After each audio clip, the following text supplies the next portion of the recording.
CPM പ്രവർത്തകനായ വിഷ്ണുവിനെ കൊലപ്പെടുത്തിയ കേസിൽ 13 RSS പ്രവർത്തകർ കുറ്റക്കാരെന്ന് കോടതി. തിരുവനന്തപുരം അഡീഷണൽ സെഷൻസ് കോടതിയുടേതാണ് വിധി. ശിക്ഷ പിന്നീട് പ്രഖ്യാപിക്കും. സുനിൽ അരുമാനൂർ ന്യൂസ് റൂമിൽ നിന്ന് ചേരുന്നു. Sunil, 2008 April 1 CPM Vanchiyoor collectorate branch അംഗമായിരുന്ന വിഷ്ണുവിനെ പാസ്പോർട്ട് ഓഫീസിന് മുന്നിലിട്ട് പകൽ 10:15 വെട്ടിയും കുത്തിയും കൊന്നത്. എല്ലാം പ്രതികളും RSSകാരായിരുന്നു. ഇക്കാര്യത്തിൽ എന്താണ് കോടതിയുടെ കണ്ടെത്തൽ? അരുൺ, വഞ്ചൂർ വിഷ്ണു വധക്കേസിലെ വിധി പറയുന്നതിന് വേണ്ടിയാണ് ഇന്ന് കോടതി, തിരുവനന്തപുരം അഡീഷണൽ സെഷൻസ് കോടതി പരിഗണിച്ചുകൊണ്ടാണ് 13 പേര് കുറ്റക്കാരാണ് എന്നുള്ള ഒരു വിധി പ്രസ്താവം ഇന്ന് കോടതി നടത്തിയിരിക്കുന്നത്. ഈ 13 പേരും RSSകാരാണ് എന്നുള്ളതാണ് ഇതിനകത്തുള്ള പ്രധാനപ്പെട്ട കാര്യം. കാരണം ഈ കൊലപാതകം നടക്കുന്നത് തന്നെ വളരെ പ്ലാനിംഗ് ആയിട്ടുള്ള ഒരു കൊലപാതകമാണ് എന്നതാണ് കോടതിയുടെ നിരീക്ഷണത്തിൽ വന്നിരിക്കുന്നത്. DYFI നേതാവായിരുന്നു വിഷ്ണു. അതുപോലെ തന്നെ CPMന്റെ ബ്രാഞ്ച് കമ്മിറ്റി അംഗം കൂടെ, വഞ്ചൂർ ബ്രാഞ്ച് കമ്മിറ്റി അംഗം കൂടെ ആയിരുന്ന വിഷ്ണുവിനെയാണ് പഴയ പാസ്പോർട്ട് ഓഫീസിന് മുമ്പിൽ വെച്ച് 10 മണിയോടുകൂടിയാണ് വെട്ടിയും അതുപോലെ തന്നെ കുത്തിയും കൊലപ്പെടുത്തിയത്. വളരെ ക്രൂരമായിട്ടുള്ള ഒരു കൊലപാതകം തന്നെയായിരുന്നു അന്ന് നടന്നത്. ഇതിൽ 16ാം പ്രതിയായ അരുൺകുമാറിനെ കോടതി വെറുതെ വിട്ടിട്ടുണ്ട്. ബാക്കിയുള്ള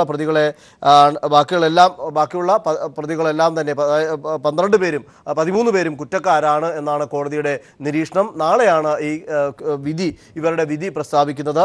ജീവപര്യന്തം വരെ ശിക്ഷ കിട്ടാവുന്ന തരത്തിലാണ് എന്നാണ് പബ്ലിക് പ്രോസിക്യൂട്ടറുടെ ഒരു അഭിപ്രായം വന്നിരിക്കുന്നത്. കാരണം ഇത്തരത്തിൽ കുറ്റക്കാരാണ് എന്നുള്ളത് കൊണ്ട് തന്നെ കൊലപാതകം ആസൂത്രണം ചെയ്ത് നടപ്പാക്കിയ സന്തോഷ്, 1ാം പ്രതി വഞ്ചൂർ സ്വദേശി സന്തോഷ്, 2ാം പ്രതിയായിട്ടുള്ള മനോജ്, ഇവർ ആയിരിക്കും ഇതിനകത്ത് ജീവപര്യന്തം തടവ് ശിക്ഷ കിട്ടാനുള്ള സാധ്യത എന്നുള്ളൊരു കാര്യവും ഈ പബ്ലിക് പ്രോസിക്യൂട്ടർ തന്നെ പറയുന്നുണ്ട്. അന്ന് ഇത് ഒരു രാഷ്ട്രീയ പകപോക്കലായി നടത്തിയ ഒരു കൊലപാതകം എന്നുള്ളത് കൊണ്ട് തന്നെ അന്ന് ഇത് ഏറെ വാർത്താ പ്രാധാന്യവും നേടിയിരുന്നു. DYFIയുടെ സജീവ പ്രവർത്തകനായിരുന്ന വിഷ്ണു പാർട്ടിയുടെ പ്രവർത്തനങ്ങളിലും CPMന്റെ പ്രവർത്തനങ്ങളിലും മുൻനിരയിൽ ഉണ്ടായിരുന്നു. ഇതിൽ പ്രകോപിതരായി തന്നെയാണ് RSSകാർ വിഷ്ണുവിനെ കൊലപ്പെടുത്തുന്നതിന് വേണ്ടി ഗൂഢാലോചന നടത്തി പലതവണയായി അത്തരത്തിൽ കൊലപ്പെടുത്താനുള്ള ശ്രമം നടത്തുകയും അങ്ങനെ ഒടുവിൽ ഈ ഏപ്രിൽ മാസം 14-ാം തീയതി രാവിലെ 10 മണിക്ക് ഈ പാസ്പോർട്ട് ഓഫീസിന് മുമ്പിൽ അവർ വളരെ പ്ലാനിംഗ് ആയി എത്തുകയും വിഷ്ണുവിനെ കൊലപ്പെടുത്തുകയും ആയിരുന്നു എന്നുള്ളതാണ് അന്ന് കേസായി വന്നിട്ടുള്ളത്. ഇതിൻ്റെ അന്വേഷണമൊക്കെ പൂർത്തിയായി, വിചാരണ പൂർത്തിയായി കഴിഞ്ഞ ദിവസമാണ് കോടതി വിധി പറയുന്നതിന് വേണ്ടി ഇന്നത്തേക്ക് മാറ്റിയത്. ഇന്ന് വിധി പറയുന്ന വേളയിലാണ് ഈ കുറ്റക്കാർ, അതായത് 13 പേരും ഈ കേസിൽ കുറ്റക്കാരാണ് എന്നും പറയുകയും ഇവർക്കുള്ള ശിക്ഷാവിധി നാളെ പ്രഖ്യാപിക്കുമെന്ന് തിരുവനന്തപുരം അഡീഷണൽ സെഷൻസ് കോടതി ജഡ്ജി അറിയിക്കുകയും ചെയ്തു. ഇക്കാര്യത്തിൽ 16 പ്രതികളും 118 സാക്ഷികളുമായിരുന്നല്ലോ ഉണ്ടായിരുന്നത്. സുനിൽ, ഈ പ്രതികൾ കുറ്റക്കാരാണ് എന്ന് കണ്ടെത്തി കോടതി സാധൂകരിച്ച തെളിവുകൾ എന്താണ്? ഇക്കാര്യത്തിൽ കോടതി എന്തൊക്കെയാണ് കണ്ടെത്തിയത്?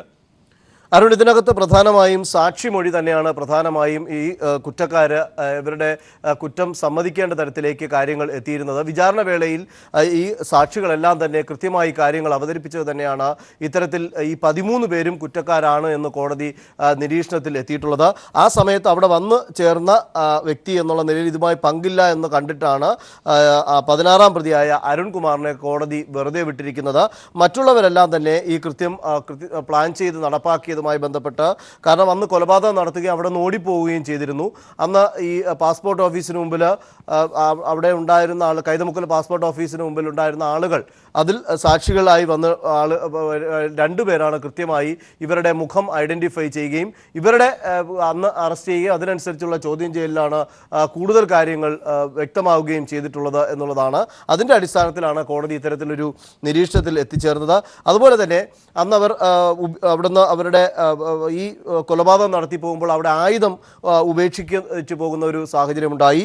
ഇത് ഫോറൻസിക് പരിശോധന നടത്തി ഈ പറയുന്ന സന്തോഷിൻ്റെ കൈപ്പാടുകൾ അതിനകത്ത് കൃത്യമായി തന്നെ അനലൈസ് ചെയ്തെടുക്കാൻ സാധിച്ചു എന്നുള്ളതും ഇതിൻ്റെ ഈ കേസിൻ്റെ അന്വേഷണത്തെ ഗുണകരമായി രീതിയിൽ കൊണ്ടുപോകുന്നതിനും സാധിച്ചു എന്നുള്ളത് തന്നെയാണ്. അത്തരത്തിൽ വളരെ കാര്യക്ഷമതയോടുകൂടി നടന്ന അന്വേഷണത്തിനൊടുവിലാണ് ഈ പ്രതികളെല്ലാം തന്നെ പോലീസിൻ്റെ കസ്റ്റഡിയിലാകുന്നതും തുടർന്ന് തെളിവെടുപ്പും ചോദ്യം ചെയ്യലും ഇവർ തന്നെ കുറ്റം സമ്മതിക്കുന്ന ഒരു സാഹചര്യം അന്നുണ്ടായത്. അതിനെ തുടർന്ന് ഈ സാക്ഷികളുടെ വിസ്താരം നടക്കുകയും വിസ്താരത്തിനൊടുവിലാണ് ഇപ്പോൾ വിധി പറയുന്നതിന് വേണ്ടി നാളത്തേക്ക് മാറ്റി വയ്ക്കുകയും ഇന്ന് കോടതി ഈ 13 പേരും കുറ്റക്കാരാണ് എന്നുള്ള ഒരു നിരീക്ഷണത്തിലേക്ക് എത്തിച്ചേർന്നത്. 7 മാസമായി നടന്ന സാക്ഷി വിസ്താരവും വാദവുമാണ് ഇക്കാര്യത്തിൽ നടന്നത്. പ്രതിയായിരുന്ന പട്ടികയിലുണ്ടായിരുന്ന ഒരാൾ കൊല്ലപ്പെടുകയും മരിച്ചു പോവുകയും ചെയ്തു നേരത്തെ. ഇക്കാര്യത്തിൽ കരുതിക്കൂട്ടി ഗൂഢാലോചന ഇക്കാര്യങ്ങൾ എടുത്തു പറയുന്നുണ്ടോ? എന്താണ് ഇതിലെ ഹൈലൈറ്റ്സ്? അരുൺ, ഇതിനകത്ത് പബ്ലിക് പ്രോസിക്യൂട്ടർ ഇതിനകത്ത് ഈ കേസിൽ വളരെ കൃത്യമായി തന്നെ ഇതിന്റെ ഗൂഢാലോചന തന്നെയാണ് വാദത്തിന്റെ അല്ലെങ്കിൽ വിചാരണ വേളയിൽ തുറന്നു വെച്ചത്. കാരണം ഇത് ഒരു രാഷ്ട്രീയ കൊലപാതകം, അത് വളരെ ആസൂത്രിതമായി നടത്തിയ ഒരു കൊലപാതകം.